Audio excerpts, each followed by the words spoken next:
Your doctor may recommend a hemorrhoidectomy to remove your hemorrhoids if they do not respond to more conservative treatment. Hemorrhoidal veins are blood vessels within the walls of the rectum and anal canal. Hemorrhoids, also known as piles, occur when these veins become swollen and the tissue around them becomes inflamed. A swollen vein near the opening of the anal canal is called an external hemorrhoid. A swollen vein within the rectum is called an internal hemorrhoid. Internal hemorrhoids are classified by how advanced they are. First-degree internal hemorrhoids are those that always remain inside the rectum. Second-degree internal hemorrhoids will extend outside the rectum during a bowel movement and then return to the inside of the rectum on their own. Third-degree internal hemorrhoids extend outside the rectum during a bowel movement and then must be pushed back inside the rectum. Fourth-degree internal hemorrhoids always remain outside the rectum and cannot be pushed back in. Your surgeon will begin by using a scalpel, electrocautery, or laser to make an incision in the tissue around the hemorrhoid to expose the swollen vein. Your surgeon may tie off the swollen vein in order to keep it from bleeding when it is removed. Your surgeon will then remove the swollen vein and inflamed tissue. Your wound may be left open, or your surgeon may suture it closed. Finally, your surgeon will place medicated bandages over the wound to aid in healing and protect from infection. The procedure generally takes about an hour. The procedure is carried out by using the PPH set of instruments.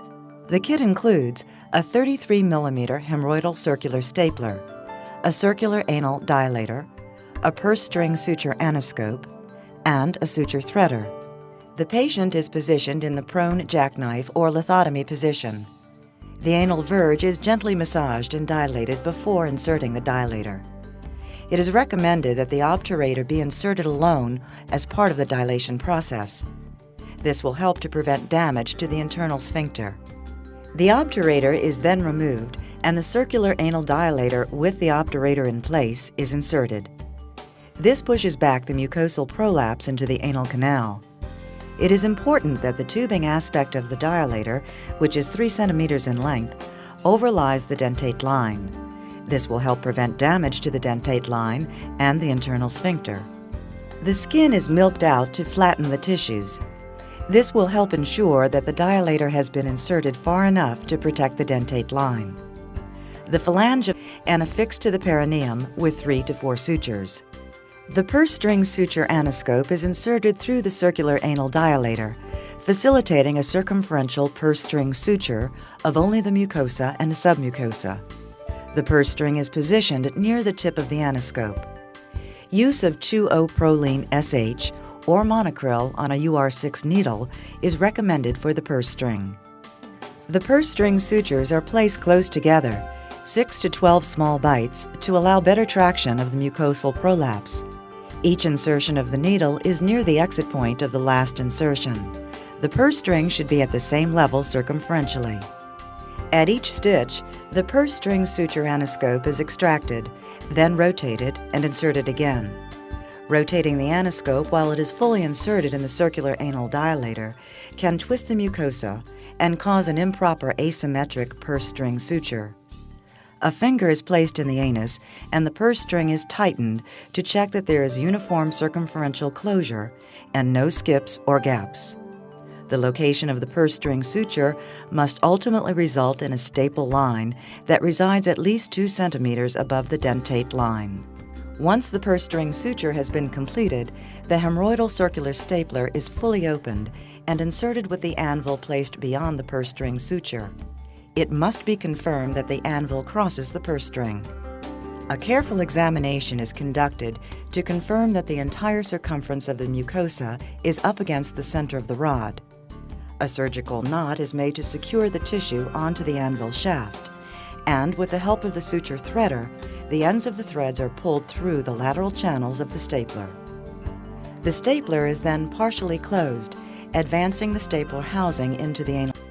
As the stapler is tightened, it is gently pushed into the anal canal, while moderate traction is maintained on the purse string, so that the prolapsed mucosa begins to be drawn into the stapler casing. The stapler is examined to ensure that it is aligned along the axis of the anal canal.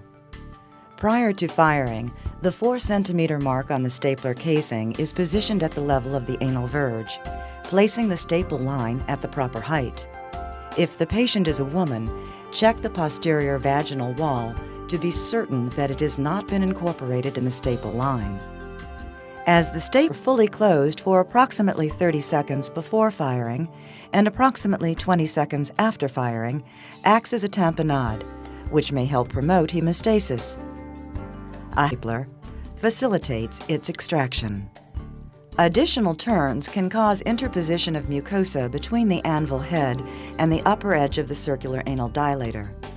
The purse string suture anoscope is reinserted to facilitate the inspection of the staple line and application of sutures to any bleeders.